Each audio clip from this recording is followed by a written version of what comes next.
Gurudev dairy बोला अनुभवाचे आधी केलं मग सांगितलं.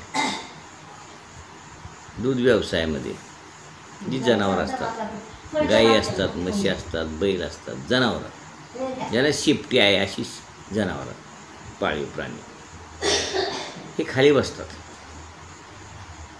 ते शेपटीला घाण लागते आणि शेपटीच्या शेंड्यावर गोंडा असतो, म्हणजे वाढलेले केस असतात. त्या वाढलेल्या केसामध्ये घाण अडकते.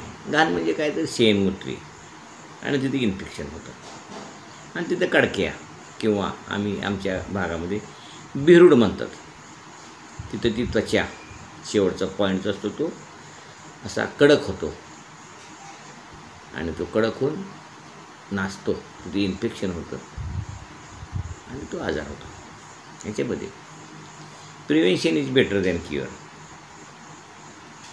शेपटीचे केस वारंवार कापणे म्हणजे त्यात घाण साचून राहत नाही, स्वच्छ धुणे शेपटी अधूनमधून, मग तिथे इन्फेक्शन होत नाही आणि ती घाण साचण्यानं जे काय आजार होईल ती शेपटीच्या त्वचेवर पॉईंटवर जे काय कडकपणा येईल आणि कडकपणा येऊन ते असं नाचल्यासारखं होतं आहे आणि ते होणार नाही स्वच्छता ठेवल्यास. ह्याला एकमेव कारण याच्यामध्ये उपाय जो आहे तो स्वच्छता आहे. पण झालं आहे त्याला काय करायचं, याच्यामध्ये डॉक्टरी उपाय एकच आहे. ते जिथं झालं आहे त्याच्या मागं शेपटी कापतात, मग त्या शेपटी कापलेल्या जागेवर केस येत नाहीत आणि त्या जनावराचं सौंदर्य कमी होते आणि त्याचा बाजारभाव कमी होतो. पण जे जनावरचे डॉक्टर आहेत किंवा ॲलोपॅथी जो उपचार आहे तो तोच आहे. माझ्याकडे बरेच वेळा असे बिरडू झालं, पण मी कधी शेपटी कापली नाही. त्याला सोपा उपाय आहे.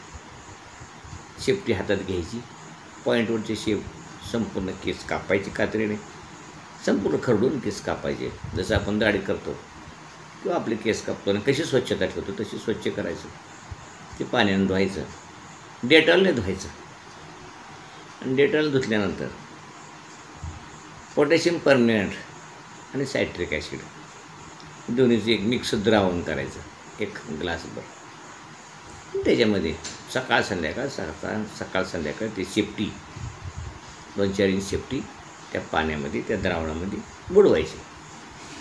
पोटॅशियम परमॅंगनेट निळं औषध जे आपण पाणी शुद्ध करायला वापरतो ते निळं औषध एका ग्लासामध्ये चिमटभर टाकायचं आणि आपलं सायट्रिक ॲसिड लिंबूसत्व नसेल तरी 1 लिंबू पिळायचं, काय अडचण नाही. पण सायट्रिक ॲसिड कॉन्सन्ट्रेशन असतं लिंबामध्ये, तेवढं ताकद कमी असते.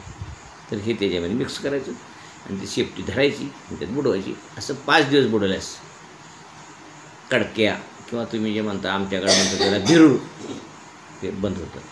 काटा टोचवणं, कडी ओतणं, अमुक ओतणं, तमुक ओतणं हे उपचार नाही होत नाही, वाढत जाईल.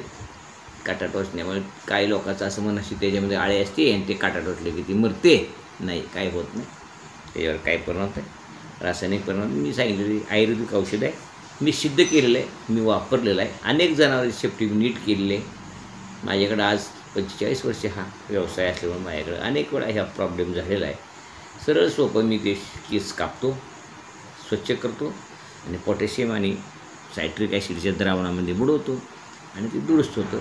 आणि बाकीचे जनावराचं जे आहे शेपटी पावसाळ्यामध्ये हा आजार होतो. पावसाळ्यामध्ये केस शेंड्याचे कापून घ्यायचे, स्वच्छ करायचं आणि अधूनमधून ते जर आपण डेटॉलने स्वच्छ केलं किंवा निरम्याच्या द्रावणामध्ये जरी असं धुवून काढलं, निरमा पावडर विचार शेपूट, तरी ते घाण निघून जाते, स्वच्छ राहतं आणि बिरूड होत नाही आणि झाल्यानंतर जातो. काही अडचण नाही, काही काळजी करायचं काम नाही. 1-2 रुपयाचं औषध आहे, करावं आणि मला फोन करून सांगावं, दुरुस्त झालंच पाहिजे.